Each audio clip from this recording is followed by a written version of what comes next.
the silence in our living room wasn't empty. It was thick, like wet wool pressed over my mouth. A single lamp blinked above the stained sofa, and the rest of Dorchester winter pooled in the corners. I stood in one of those corners on purpose, half hidden behind the doorframe, breathing through the cold. When you grow up with overdue notices and slammed doors, you learn to watch first and react later. Tonight, watching was all I had. The floorboard under my heel creaked once, and I froze. Somewhere upstairs, a radiator clicked, pretending it still worked, and failed again. My name is Maya Hart, and I used to think my life would smell like old paper and museum dust.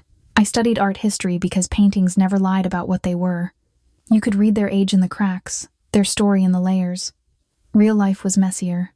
After Ellie was born, I traded lecture halls for double shifts and discount groceries. I learned how to stretch a paycheck until it screamed. I learned which lights could stay off. I learned which apologies were dangerous. And I learned my father's addiction always arrived before he did at my door. Ellie was 6, small enough to curl into the crook of my arm, big enough to notice when I lied. That was why she wasn't here. At 9:15 tonight, I walked her across the hall to Mrs. Ramirez, carrying a backpack with pajamas and a stuffed rabbit missing one ear. I told Ellie it was a sleepover because the heat in our place was acting up. She believed me the way kids believe a sunrise will show up. Mrs. Ramirez didn't ask questions. She just squeezed my hand like she already knew the answers. Then she shut the door. Back in our living room, my father sat on the sofa with his knees bouncing like they had their own heartbeat. Rick Hart was 50 and looked older, the kind of older that comes from losing the same bet 1,000 times. The coffee table was bare, except for an ashtray and a stack of mail he hadn't opened because he already knew what it said. The TV was gone, the microwave was gone, even my mother's wedding ring was gone. The walls kept their nail holes like scars. He rubbed his hands until his knuckles shone under the lamp. The front door didn't slam. That would have been too ordinary. It opened as if the lock itself had decided resistance was pointless, and cold air slid in first. 2 men stepped inside, coats dark, faces blank, moving like furniture that had learned to walk.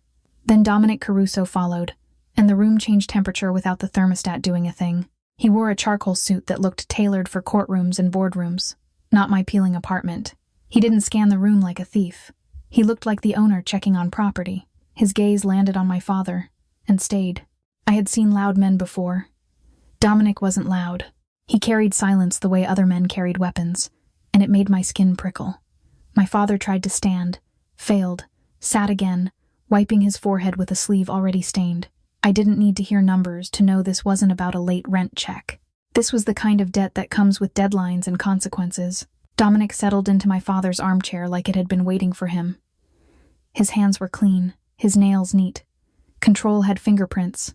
I watched my father's eyes dart, searching for a hatch. For years I'd trained myself to step back from a painting and find the flaw that ruined the illusion. Tonight the flaw was human.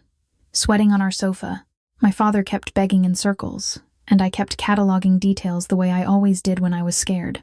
Dominic's watch face catching the lamp, the guards not blinking, the exact angle of Dominic's shoulders when he got tired of listening. Then my weight shifted. The floorboard complained. Dominic's head turned toward my corner with a sharpness that felt predatory. His eyes found mine, and I couldn't disappear, not anymore tonight. He studied me like I might be valuable in a way my father never bothered to notice.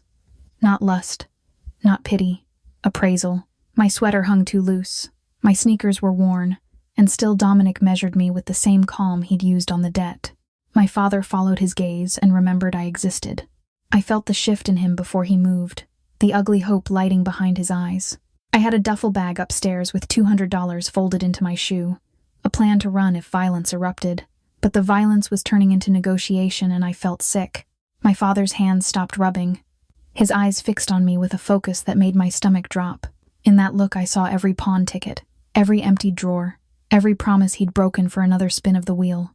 He fell to his knees, not in remorse, but in calculation, and he offered me the way he'd offered my mother's ring. He turned me into currency. The room went silent enough to hear my breath. I didn't scream. I didn't beg. Something cold clicked inside me.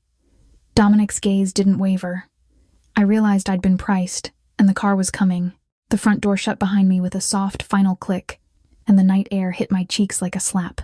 One guard guided me down the steps. Not rough, just certain. I did not look back at the windows. I could not afford it. Not after he priced me. The SUV waited at the curb, black paint swallowing the streetlight.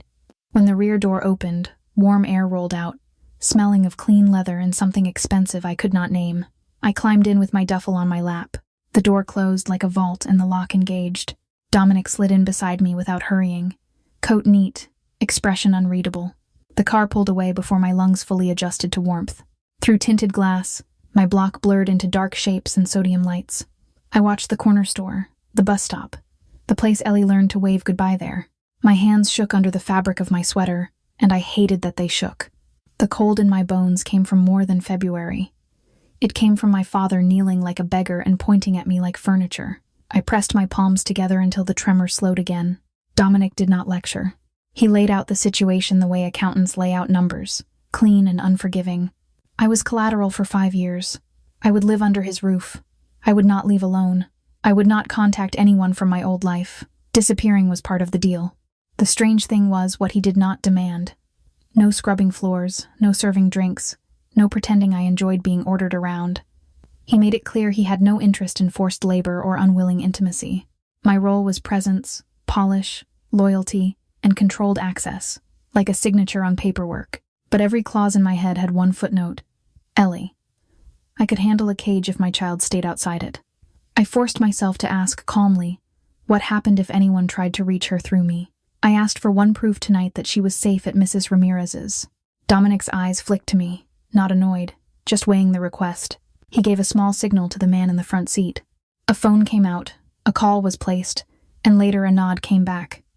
Ellie was asleep, fed, and watched. My throat loosened by a millimeter finally. Relief did not feel soft. It felt like steel settling into place. Dominic noticed that I did not cry, did not bargain with emotion, did not collapse. He watched me the way he watched everything, for leaks and weaknesses. I could see him updating my value, and it terrified me. I clarified boundaries the only way I knew how, like I was reviewing a contract before signing. I needed my own room. I needed privacy. I needed my body to remain mine unless I chose otherwise. Dominic's answer came through implication, unflinching. Consent mattered, and he would not force anything. That promise did not make me safe everywhere. Dominic explained, without softness, that his name turned people into targets. If I ran, I would not be hunted by him first. I would be found by someone to use me. I believed that. I had lived around predators my whole life. I stared at my reflection in the window and did the math. Dorchester offered freedom with starvation and fear. Dominic offered confinement with heat, food, and guards who did not blink. Neither option was clean. But Ellie needed a mother who could plan next week, so I chose the cage. Dominic's world ran on perception. He needed a woman beside him who looked educated, steady, harmless enough for polite rooms, sharp enough for private ones. I understood then why he had looked at me like an appraisal. In his life, a companion was not romance. It was cover, camouflage, credibility. Anger tried to rise, hot and useless. But I kept it under my ribs. I told myself I would not give my father the last word of my life. He could pawn my history, but he could not pawn my future. If Dominic wanted an image, I would become one. The highway carried us toward the seaport, where glass towers stood like clean teeth against the sky. Streetlights reflected on the Charles like coins I never kept. My neighborhood taught me to count pennies. Dominic's taught me to count exits and favors. The air felt different here, charged and cold. We turned into an entrance that swallowed the SUV. Walls closed around us, and cameras watched, never blinking. Dominic stepped out first. The guards moved like they had planned my arrival. I followed, strap cutting my palm. Somewhere above, a penthouse waited, and I pictured a door I could lock. As the elevator doors slid shut, the city fell away. I felt myself rising into his quiet, into whatever waited above. I told myself to breathe, stay sharp, stay alive for Ellie. The worst part was the relief creeping in. I didn't know safety could feel like a threat too. The elevator swallowed us and climbed so smoothly my stomach forgot to drop. Street noise faded into a padded hush. Numbers lit up, rising floor by floor, as if I was being lifted out of my old life by a machine that never hesitated. Dominic stood beside me, still quietly. When the doors opened, cold marble reflected the recessed lights like black water. Glass walls framed Boston like a postcard made of steel. I could smell citrus cleaner and money. The guards peeled away, leaving Dominic and me alone in space too large for me to pretend I belonged here. He led me down a hallway lined with quiet art and darker doors. My room waited at the end, simple but perfect, as if comfort had been engineered. The detail that stopped me was the deadbolt on the inside, a boundary and a warning. I could lock it, and still, Dominic made it clear the lock was mine to use, and that he respected doors when they were closed. He also made it clear he could open any door if he had to. That contradiction settled in my ribs like ice. I nodded, because nodding was safer than arguing tonight. After he disappeared into the other side of the penthouse, I stood listening to the building breathe. No yelling neighbors, no sirens close enough to feel, just the faint hum of HVAC and my own pulse. The silence was so expensive it scared me like a gift I didn't deserve. I turned the thermostat up to 72 and waited for guilt to arrive. It didn't. The shower ran instantly hot, not lukewarm after 10 minutes of pleating pipes. Steam rose, and my shoulders dropped. My body recognized safety before my mind gave permission. I washed off my father's hands tonight. I should have cried, but exhaustion swallowed the tears. I pictured Ellie curled on Mrs. Ramirez's couch, rabbit tucked under her chin. I counted the risks like bills. If I stayed alive, I could reach her. If I failed, no one would. That promise held me upright as I dressed. The bed felt wrong at first. Too soft, too clean, as if it might reject me. I locked the deadbolt and listened to it click. Then I lay down and my body shut off like a lamp. I slept without dreams, heavy and dark. The sleep poverty never allowed me. I woke to pale light leaking past blackout curtains. For a second I reached for my phone. Sure I'd missed a shift. Sure Ellie was calling. Then memory snapped back. I was in a penthouse. My old job, my old rules, were gone. It was 8:30 in the morning. The kitchen looked staged, like no one had ever burned toast there. Fresh fruit sat in bowls, water bottles lined up like soldiers, and the fridge held more food than my childhood did. I found coffee already made and a brief note telling me to eat. I obeyed, standing, shaking. After breakfast, time stretched in front of me like an empty highway. No calls to answer. No bills to juggle.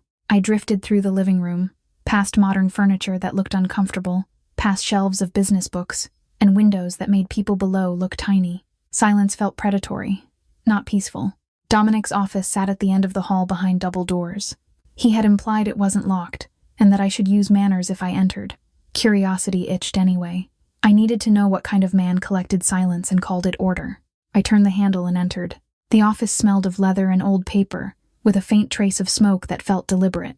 One wall was glass over the harbor, the other lined with books that had been opened, not displayed. Behind the desk hung a pastoral painting in a gold frame. It stopped me mid-step. I moved closer without thinking, like my feet had their own memory. The scene looked too perfect, too bright in the blues, too confident in the varnish. My stomach tightened with recognition. Something about it was off, the way a smile can be off. I pulled loupe from my pocket. Through the loupe, the paint grain told on itself. The blue held a modern steadiness, and the surface cracks were too even, like someone had aged it on purpose. I let out a quiet breath. If Dominic was moving money with this, he needed to know. I leaned in closer. I was still studying the edge of the signature when the air behind me shifted. The room tightened, as if the building itself held its breath. I didn't turn right away. I already knew who had entered, and I knew what I was about to say. He had to listen. The air tightened behind me, like the room had inhaled. I kept my loupe to the canvas for one extra second, buying myself a heartbeat to think. Turn and lie, or turn and tell the truth. My throat went dry, but my hands stayed steady because steadiness was my survival. When I finally faced Dominic Caruso, he did not ask what I was doing. He simply looked at the painting, then at me, and the answer was already hanging between us. He filled the doorway without blocking it, a man who made space obey. My pulse hammered in my ears. I remembered his earlier warning about boundaries, and I owned my mistake before he could name it. The office door had been unlocked, but that did not make it mine. Still, curiosity had teeth. I needed to know the kind of power that owned me to survive inside it longer. I told myself to speak like an appraiser, not a hostage. The painting was beautiful, but beauty is cheap when it is staged. The blue skirt near the center looked too fresh, too loud, like it had never battled time or light. Old pigments soften. This one stayed stubbornly bright. Up close, the surface cracks lined up in neat patterns, almost decorative. Real aging is messy, influenced by humidity and the wooden frame. This looked manufactured, and the blue itself hinted at synthetic ultramarine, a pigment that belongs to the 19th century, not the 18th. The forgery almost smiled back. Then there was the brushwork in the trees, careful in a way masters rarely are. A true painter moves with confidence, even when imperfect. A copier pauses, checks, corrects. I explained that difference with my finger hovering, never touching the paint, respecting the evidence like it was a crime scene. Inside, my heart was sprinting. I could feel heat in my face, the old fear of being punished for noticing too much. But my voice in my head stayed calm, labeling facts, separating emotion from data. If I sounded certain, I might live through this moment and keep Ellie safe. Dominic listened without interruption. He did not flare with insulted pride, which told me more than any threat could. He was weighing loss, risk, and the kind of man who sold him this piece. The only visible sign was a slow, thoughtful blink. Then his attention returned to me, sharper. He studied my face like he had studied the room last night, searching for trembling, tears, desperation. I gave him none. I admitted I was curious, and I was certain. That honesty seemed to please him. In his world, truth is rare and expensive, and it costs less than betrayal. He made the arrangement sound adjustable, not merciful, just practical. I could spend the next 5 years as a quiet accessory at his side, smiling at dinners and posing for cameras. Or I could become useful, a working asset with a purpose beyond appearance. The choice landed in my hands. Dominic explained he owned a warehouse of objects collected through debt, paintings, antiques, watches, sculptures, all of it used to move money and status quietly. If fakes slipped into that inventory, someone could trace weakness back to him. Vulnerability, he implied, gets men killed and women get used as bait. That word bait made me think of Ellie's small hands and how easily the world punishes softness. I could not be a weakness in his house. I needed to be a reason people hesitated. Usefulness was the only safety I knew how to build from nothing when my heart shook. He gestured to the chair opposite his desk, a high-backed seat that looked equal, not lower. Sitting there felt like crossing a line. I wasn't just the girl from the corner anymore. I stepped forward, pulled the chair out, and sat. My knees stopped shaking, moment leather met my spine. Dominic shifted into planning mode, mapping my day like a schedule. A tailor would arrive to measure me, not as indulgence, but as uniform. He wanted me presentable for his world. After that, he expected me back in this office, working through inventory as if my mind was on payroll. As he spoke, a strange ache opened in my chest. I had buried ambition under survival for so long that feeling it again scared me. Part of me wanted to run back to Dorchester, scoop Ellie up and hide. Another part wanted to win so hard it hurt for us. Then he added the next requirement, and the room sharpened again. There would be a dinner tonight with men who ran parts of his city. I would attend beside him, not to entertain, but to signal. My competence would not be tested in private anymore. They counted my every breath. I looked at the painting one last time, ashamed that a fake had fooled him, and proud that it had not fooled me. Dominic's world ran on dominance and optics. Tonight I would step into it wearing his chosen armor, and I would find out what my value truly cost. By 7:30 that night, the tailor's tape had left faint lines on my skin, like proof that I'd been measured for a life I never asked for. I stood in my room with the burgundy dress hanging from the closet door. It was the color of dried wine and old theater curtains, the kind of shade that said I could bleed and still keep walking. I slipped into it and breathed until my hands stopped shaking. Ellie's face kept flashing behind my eyes, the way it did when I was about to do something risky. I pictured her asleep at Mrs. Ramirez's, rabbit tucked under her chin, trusting me to come back. I was here to survive, to earn leverage, to make sure no one could ever reach my daughter through my weakness. Dominic met me in the living room of the penthouse, already dressed, already calm. He didn't compliment me like a boyfriend. He assessed me like a strategist, as if the dress was a tool and I was learning how to wield it. The elevator ride down felt longer than it had the first night, because this time I knew people would be watching. The SUV carried us through the city like we owned the streets, and for a moment I hated how easy that power felt. The restaurant was tucked behind an unmarked door, the kind of place that didn't need advertising because fear did the marketing. Inside, the air smelled of truffle oil, cigar smoke, and money that had never seen a paycheck. Dominic guided me into a private room where a round table waited under low light. 5 men stood as we entered, their smiles polite in the way knives can be polite. Their eyes went to Dominic, then to me, as if deciding whether I was decoration or danger. One of them, Vince Marconi, was louder than the rest. He carried his confidence like a drunk carries a glass, always spilling a little. He looked at me the way my father had looked at the television before he pawned it, calculating what I was worth and how much attention I deserved. His manner made it clear he expected me to stay quiet and pretty while the real men talked business. I kept my spine straight and my face neutral, because reacting was what he wanted. Dominic stayed still, water glass in hand, letting the room reveal itself. I could feel the others waiting for him to correct Vince, to set a boundary, to show whether I mattered. That was the lesson I'd learned fast in this world. Silence was also a statement. I watched Dominic's jaw tighten once, then relax, like he was deciding when to spend authority and when to let someone hang themselves. A waiter brought out a bottle of vintage wine with a ceremony that bordered on worship. Vince treated it like a trophy, swirling and sniffing with exaggerated confidence, performing taste for the audience. The room played along, nodding, amused, because status games were half their language. I glanced at the bottle and felt my stomach dip. The capsule gleamed too bright under the light, the wrong kind of shine for something that was supposed to have aged for decades. The label's edges looked too crisp, the font slightly too heavy, like a photocopy that tried too hard to look elegant. My brain did what it always did when something was fake. It lined up tiny inconsistencies until the lie was obvious. I raised my hand before the waiter could pour, my voice steady even as my pulse raced. I explained, calmly, that the bottle wasn't what it claimed to be. I pointed out the capsule material and the label printing, and I suggested that if they opened it fully, the cork would likely betray the truth with the wrong year or suspicious freshness. I wasn't trying to humiliate anyone. I was trying to stop a mistake from becoming a weakness. Silence dropped hard. Vince's face darkened, caught between disbelief and the fear of looking stupid.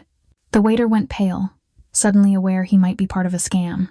One of the other men made a small choking sound that was half laugh, half cough. Dominic didn't move, but his eyes sharpened with something like approval, as if I'd just proved I could see through more than paint. Vince tried to recover by turning his embarrassment into anger. He leaned forward, heat rising off him, and I could feel the room shifting, men choosing sides in their heads. My calm had taken away his control, and he couldn't stand it. His chair scraped back. He stood so fast it toppled slightly, and then he lunged across the table toward me, hand swinging up before I had time to flinch. Vince's hand was a dark blur above the white tablecloth. The scrape of his chair rang in my bones. For one sharp second I saw my father's living room again. The corner, the flickering lamp, the way men decide a woman is an object when they get embarrassed. I did not have time to move my feet. My shoulders tightened, my breath caught, and my mind did the only thing it could. It measured distance and accepted impact. The impact never came. Dominic moved without noise, like a door closing. His arm shot out and stopped Vince's wrist inches from my face. There was a small, ugly sound, not a scream, not even a punch, just the hard certainty of bone being held in the wrong direction. Vince's momentum collapsed into a grunt. Dominic's expression did not change. He looked almost bored, which was far more terrifying than anger. The room went colder. Every man at the table understood the message at once. Dominic was not defending my feelings. He was correcting a breach of order. A capo had reached across his space, and Dominic shut the door on it. In that moment, I felt myself shift in the eyes around me. I was no longer a pretty accessory to be tested. I was a line on Dominic's ledger that could not be crossed without consequences. Vince tried to reclaim dignity with bluster, but Dominic's grip kept him honest. The waiter froze with the bottle still in his hand, eyes wide, waiting for permission to breathe. One of the other men stared down at his plate as if studying food could erase what he had witnessed. Another watched me with cautious interest, recalculating what kind of woman exposes a fake and survives the backlash. Dominic released Vince with the same calm he might use to release a pen. Vince stumbled back, clutching his wrist, shame burning through his face. Dominic did not raise his voice. He did not need to. The silence around him carried the warning. I sat very still, hands folded in my lap, refusing to give Vince the satisfaction of seeing fear on my face, even though my pulse was slamming hard enough to make my vision pulse. My body started to shake, late and traitorous. It was not only fear, it was adrenaline looking for an exit, and the strange disorientation of being protected in public. I had spent years building my life around the assumption that no one would catch me. Now someone had, and it felt dangerous in a whole new way. I thought of Ellie again, small and warm and asleep across the hall, and I told myself I could not afford to fall apart. The rest of dinner changed shape. Conversation returned, but it was thinner, more careful. Eyes flicked to Dominic before anyone spoke, as if permission lived in his posture. When people addressed me, it was no longer with a lazy smile. It was with measured politeness. the kind given to someone who might matter. I answered with restraint, choosing facts over ego. I did not gloat. I did not press Vince while he bled pride into his napkin. I let the room settle into its new rules. Under the table, my foot found the floor like an anchor. I watched Dominic's hands, steady and controlled, the hands that had stopped violence with a single motion. He did not touch me, but his presence beside me felt like a wall between my body and the world. That realization warmed me and frightened me at the same time. Walls can protect, and walls can trap. When the dinner ended, Dominic stood first, and the others followed as if pulled by gravity. Outside, the night air tasted cleaner than the restaurant, sharp and cold. The SUV door opened and closed, sealing us back into that moving vault. The partition rose, giving us privacy. Only then did I allow my shoulders to drop. City lights slid across the tinted glass in streaks. My hands were still trembling, and I hated that Dominic could see it. He did not mock it. He watched, and I felt him making space for the aftershock the way he made space for everything else, deliberately, without pity. I swallowed hard and forced myself to breathe slow, counting in my head the way I used to count Ellie's breaths when she had nightmares. Dominic's next move was not a touch. It was a statement aimed at the world we had just left. In the final moments at the table, he had made it clear I was not a debt token to be laughed at. He positioned me as his partner, his chosen presence, the person who represented his household beside him. The word itself was less important than what it did to the air. It warned them that my safety was tied to his honor. It warned them that disrespecting me was the same as disrespecting him. Back at the penthouse, an embossed gala invitation waited. I understood in the mirror, the gold dress didn't look like a dress. It looked like a warning flare. Pale, liquid, impossible to ignore. I'd spent most of my life trying to be invisible, because invisible women don't get targeted. They just get forgotten. Tonight I was expected to do the opposite. Dominic was taking me into a room full of cameras and teeth, and I had to walk in like I belonged there. The ballroom of the Harborview Hotel glittered like it had been built to distract people from their own sins. Chandeliers threw light down in hard diamonds. Laughter rang too bright, too rehearsed. Champagne smelled metallic on my breath. A string quartet played somewhere near the stage, but ambition was louder than violins. Men in tuxedos smiled with their mouths and kept their eyes sharp. Dominic stayed close, not clinging, just present the way a shadow stays attached to a body. As we entered, heads turned in a slow wave. I felt the gold silk pull attention like a magnet. Dominic's hand hovered near the small of my back, guiding without gripping, and I understood the lesson. Proximity was protection, and also presentation. He read the room like a map, using tiny nods to mark allies, rivals, and fence-sitters. When he leaned toward me, it wasn't romance. It was instruction delivered in breath and timing. Stand where you can see the exits. Keep your shoulders relaxed. Let people come to you. If someone tries to corner you, shift toward the light, not away from it. I stored each rule like a receipt. This wasn't a party. It was a marketplace, and reputations were being traded in the open. For the next hour, I became the version of myself Dominic needed, and the version of myself I'd secretly wanted to be before life got small. I smiled at politicians who pretended they didn't recognize Dominic. I complimented a judge's wife on a necklace that looked like it cost more than my childhood. I listened to a banker talk about philanthropy, while his watch flashed the kind of money that never touches taxes. I stayed polite, curious, and slightly amused, because amusement is a shield. Underneath, I kept thinking about Ellie, and how no one here would ever guess my daughter's bedtime stories were about rabbits, not kingdoms. The power in the room was intoxicating in the way strong coffee is intoxicating when you've been living on instant. People leaned in when I spoke. They laughed at my small jokes. They watched Dominic's face to see whether he approved of me, and when he did, their approval followed like tidewater.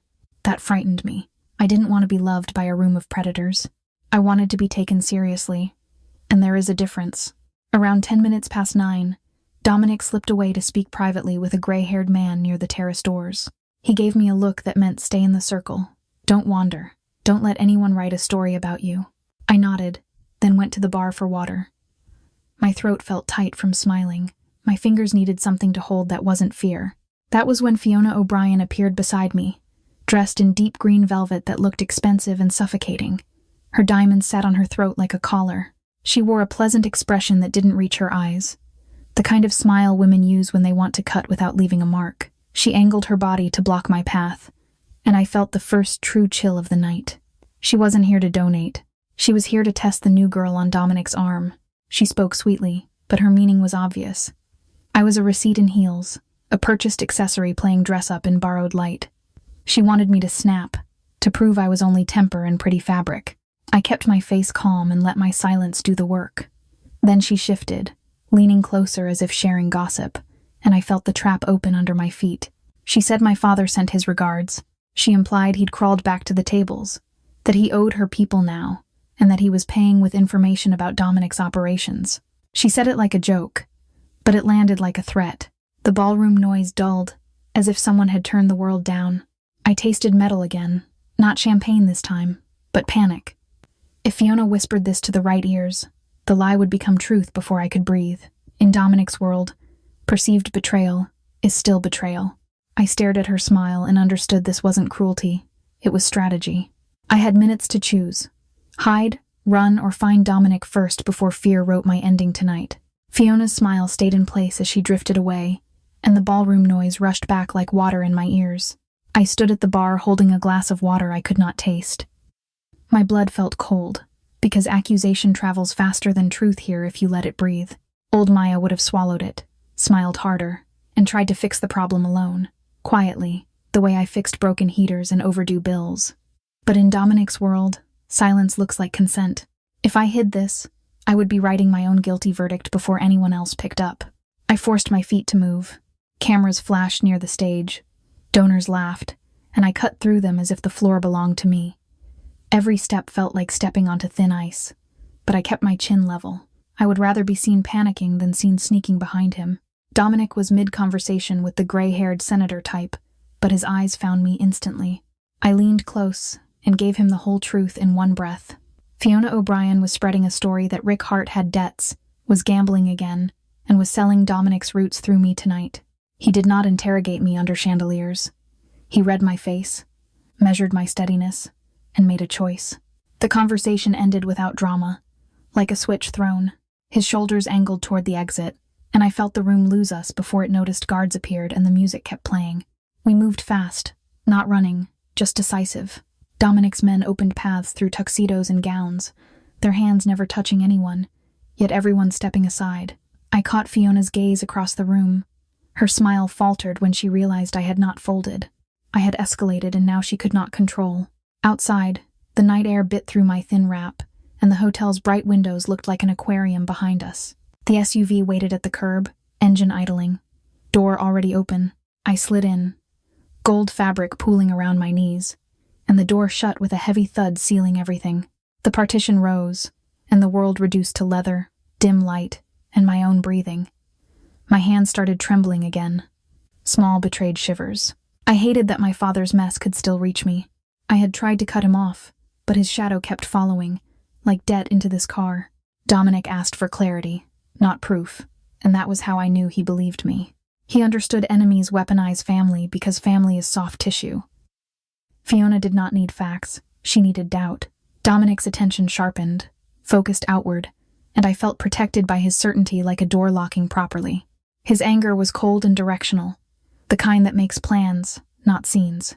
He kept his voice low, but the meaning landed heavy. We were leaving.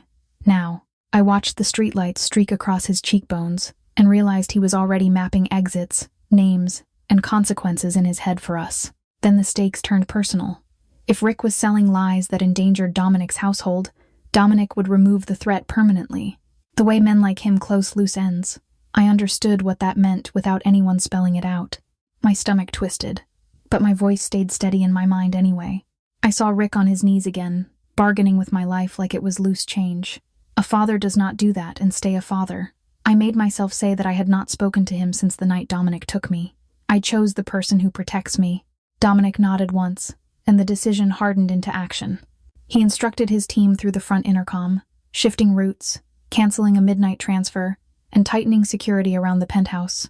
He told them to find Rick Hart, wherever he was hiding, and to treat every O'Brien smile as a threat tonight. My phone stayed silent in my clutch, but Ellie's face filled the quiet. I imagined Mrs. Ramirez checking the hallway, locking her door, making sure my child stayed far from this war. I promised myself I would not let my father's addiction reach Ellie. Not through rumors, not through blood. When we returned, the lobby guards looked tighter, more alert, as if the building itself had grown claws.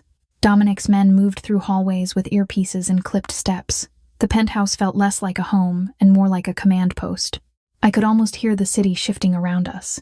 Protocol silence fell over Dominic's world, replaced by codes and sealed channels.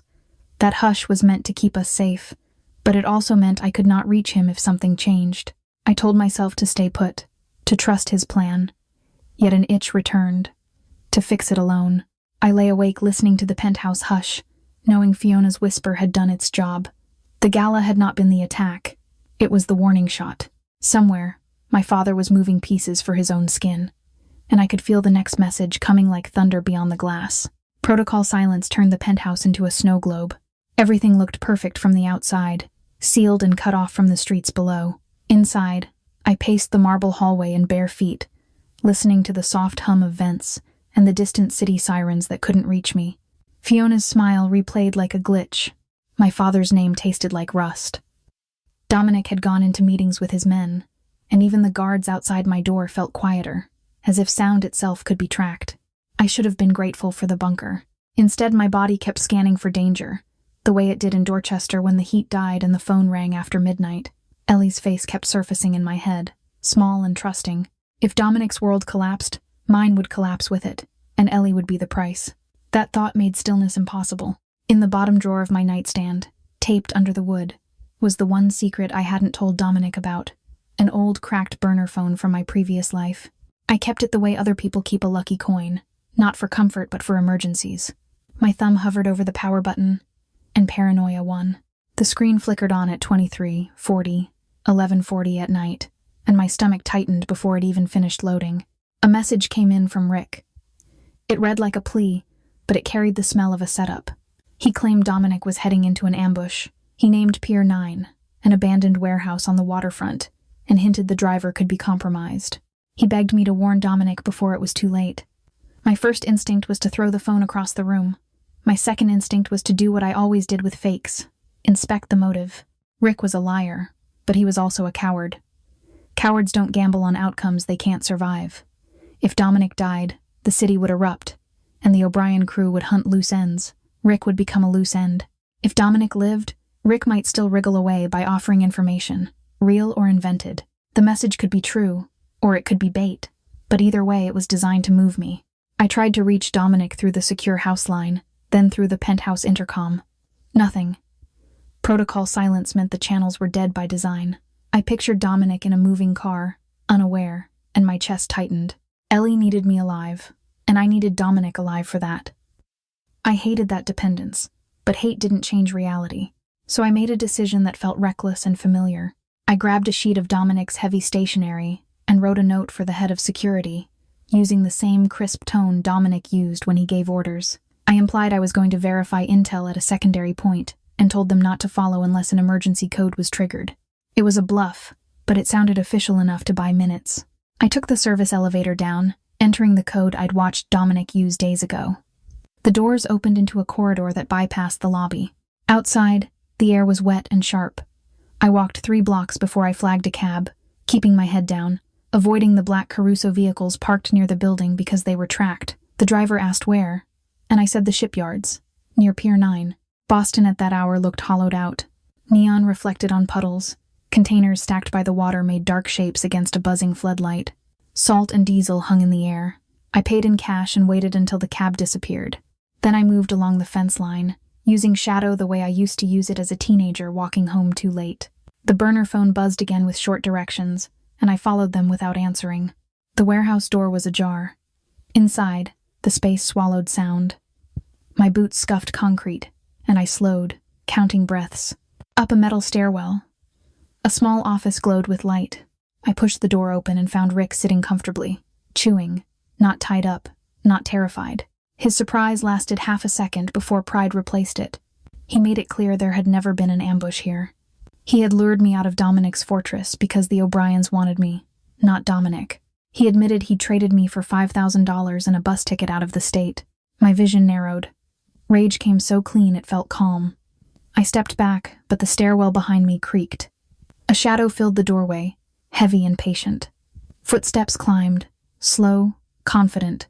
I recognized Kellen O'Brien's presence before I saw his face, and I understood I was no longer walking out of Pier 9.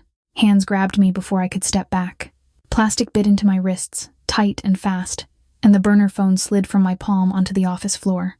Someone yanked a hood over my head, shutting out the weak lamp and replacing it with darkness that smelled like wet fabric and sweat. I tried to breathe slowly, because panic wastes oxygen. Boots pushed me forward, down the stairs, and the warehouse swallowed every sound except my own heartbeat and a faint fluorescent buzz overhead constant. When the hood came off, cold air punched my eyes with brightness. A row of industrial lights hung from steel beams, humming like angry insects. The concrete floor was damp, slick in places, and the smell of diesel clung to everything, mixed with salt from the harbor. Shipping crates formed narrow corridors. Men stood at the edges with calm postures and hard faces, watching me like inventory. My wrists throbbed. I kept my chin up and counted exits way I taught Ellie to count stars. Kellen O'Brien stepped close enough that I could smell cologne fighting cheap whiskey. He did not scream. He explained, with the patience of a man confident in his cage, that I was not being held for revenge. I was being held for access. Dominic moved money through routes and accounts, and Kellen wanted the doors opened. He believed I knew codes, schedules, or secrets worth more than bullets. His men watched my face, waiting for a crack like paint splitting on old canvas under heat. I told myself to stay boring. Fear makes people talk, and I could not afford to. I let him think I had something, then trimmed it down into terms. The keys were not memorized, not written on paper in my purse, and not extractable by threats. If he wanted access, he needed my biometrics and time, and that time would exist only if I stayed alive and cooperative. My voice sounded steady even as my stomach rolled because I saw Ellie's face behind my eyelids.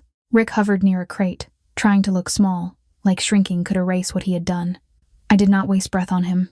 The only person I pictured was my daughter, safe across the hall, believing her mom would come back in the morning. I ran the math. If I provoked Kellen, I died. If Dominic died, Ellie lost her shield. If I stayed useful, I might buy minutes that became rescue. I held that logic like a rope, refused to let it snap. Kellen circled, speaking in low tones that made the men around him smirk. He enjoyed the performance of control, the way some people enjoy applause.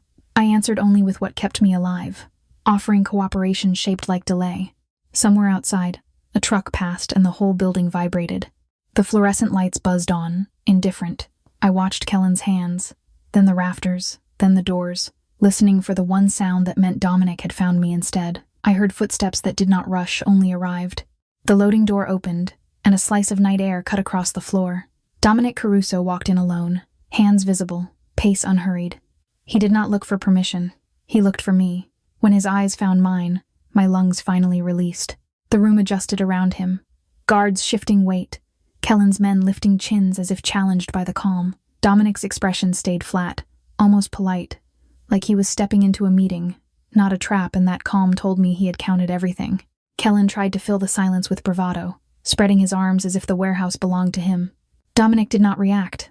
He spoke with the quiet certainty of someone who sees angles, not emotions, and I felt the difference between posturing and planning. Kellen's men tightened their circle, but Dominic's gaze kept sliding past them, checking corners and catwalks, as if he had eyes where he had no body. My stomach flipped, recognizing that he was never truly alone here before his men appeared. Dominic lifted 2 fingers, signaling. From the shadows behind him, 2 enforcers dragged a man into the light, his shoes scraping helplessly. It was Rick. My father's face was swollen with fear, not guilt, and he clutched a duffel holding $5,000 and a ticket like it contained his soul. Seeing him like that did not heal me. It clarified me. Kellen glanced down with disgust, as if my father were yesterday's trash.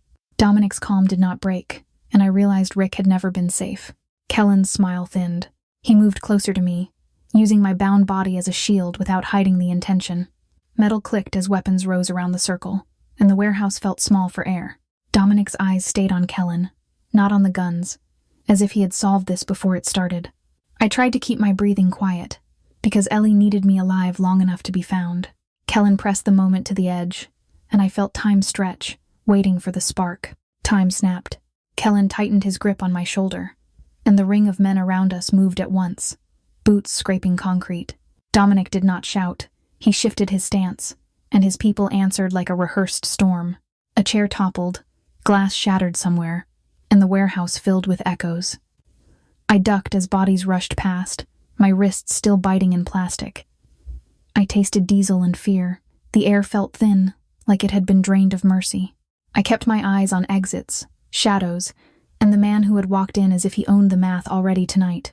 Someone yanked me backward to use me as cover. I let my knees go loose, dead weight, and my captor's balance wobbled. When his grip loosened, I drove my boot down and sideways into his leg, not aiming for damage, aiming for space. He cursed and I dropped to the floor, rolling behind a stack of pallets. The zip ties cut my skin as I twisted my wrists, hunting slack. My breath came loud, but I forced it smaller. Ellie's name beat in my head like a metronome.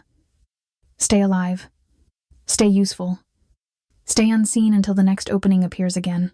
Across the warehouse, Dominic's men moved in clean lines, pulling Kellen's shooters off angles and pushing them toward walls. I stayed low, watching boots and muzzle flashes without staring at either. A guard lunged around my pallet, reaching for my arm, and I jerked away, the zip ties finally slipping enough to breathe. I scrambled toward Dominic, still half-bound, and in that instant, a loud crack split the air. Dominic stepped between me and the sound. His shoulder jerked, a dark stain blooming on his shirt. He did not fall. He kept me behind him, steady as a shield. The fight lasted minutes and felt like an hour. Then the echoes thinned, replaced by heavy breathing and orders spoken low. Kellen's crew either fled into the night or lay pinned under Dominic's men, weapons kicked out of reach. The fluorescent buzz returned as if nothing happened. My hands finally came free, wrists raw and shaking.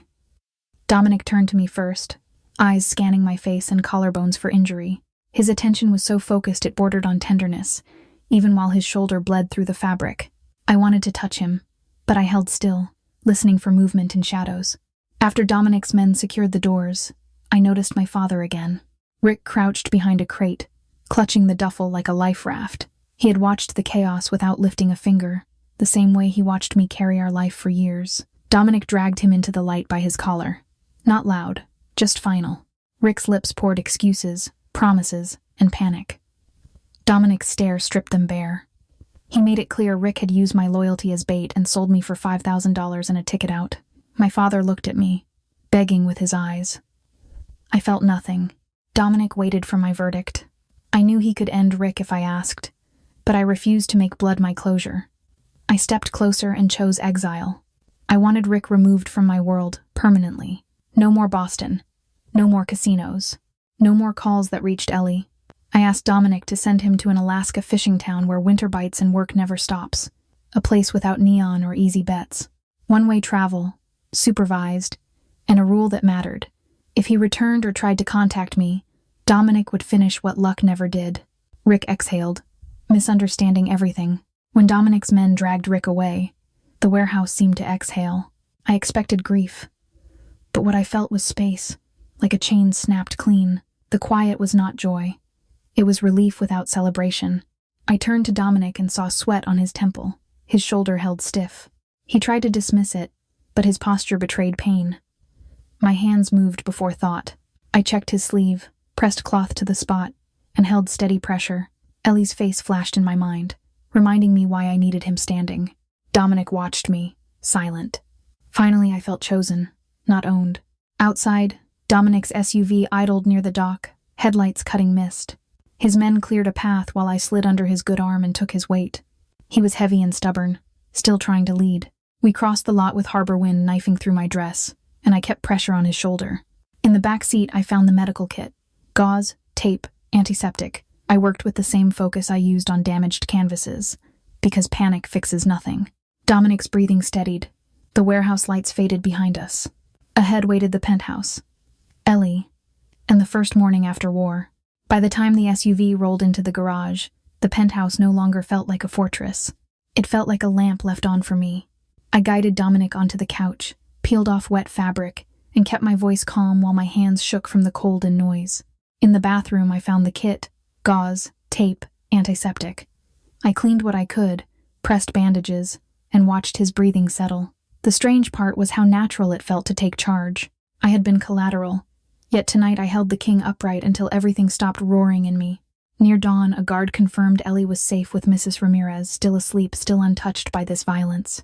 I let myself picture her hair splayed on the pillow, and I promised I would earn a life where her bedtime never depended on men with guns or father's lies again. 6 months later, I stood under clean gallery lights, instead of fluorescent warehouse buzz. The Caruso gallery opened with white walls, security cameras, and polite music. Wealthy guests arrived in tailored coats, pretending they loved art more than power. I welcomed them with practiced warmth and sharp eyes all night. A client pointed at a missing ownership record, and I smoothed it over with confidence, not charm. I could explain provenance gaps, spot forged signatures, and redirect questions without blinking. Dominic called it diplomacy. I called it survival with lighting. Either way, the numbers stayed clean for us and Ellie. Ellie came after school, skipping across floors, asking which painting looked like a bedtime story.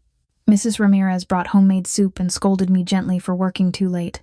June, my aunt who became my mother after everything, braided Ellie's hair and laughed like healing was ordinary in this strange life. Sometimes I remembered Dorchester, that corner by the door where I waited to be traded.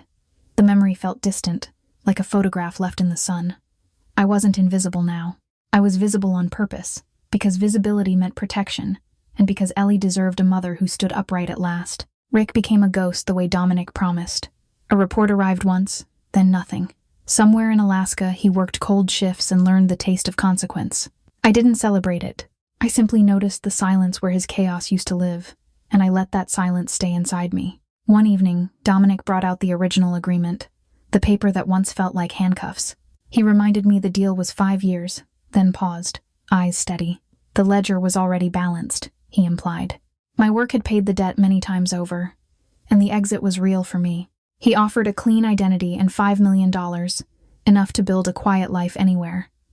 He mentioned Paris, London, Rome, places where my daughter could grow up without looking over her shoulder. He described normal like a mercy. I felt panic rise, because freedom sounded like losing him, not winning today. Dominic held the contract over a candle on the bar.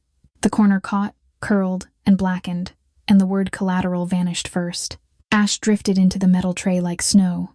I watched the paper burn and felt my chest tighten. Not from fear of him, but from fear of leaving. For the first time, Dominic looked afraid. Not of guns or rivals, but of my choice. He offered me safety by letting go, and I recognized it as love with teeth pulled. He waited, hands still, as if he was prepared to lose what he valued most without punishing me. I stepped closer and refused the exit. I didn't want normal, because normal had been powerless and lonely.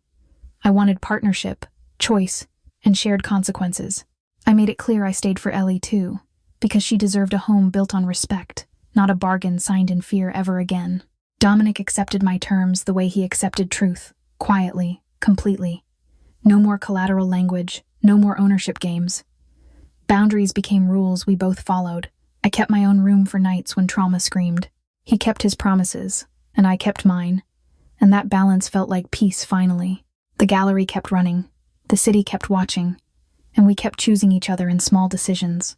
Ellie learned Dominic was not a monster in her stories. He was the man who showed up. I taught her that strength can be gentle. Dominic taught me that gentleness can be strong.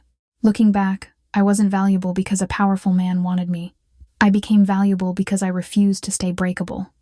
I turned fear into skill, chaos into structure, and a cage into a platform. I kept my daughter safe, and I kept my soul intact, and that is the victory. If you made it this far, tell me what you would have done. Would you have forgiven Rick, or erased him like I did? And do you believe love can stay healthy when it's built on choice and respect? If this story hit you, like, share, and comment below today.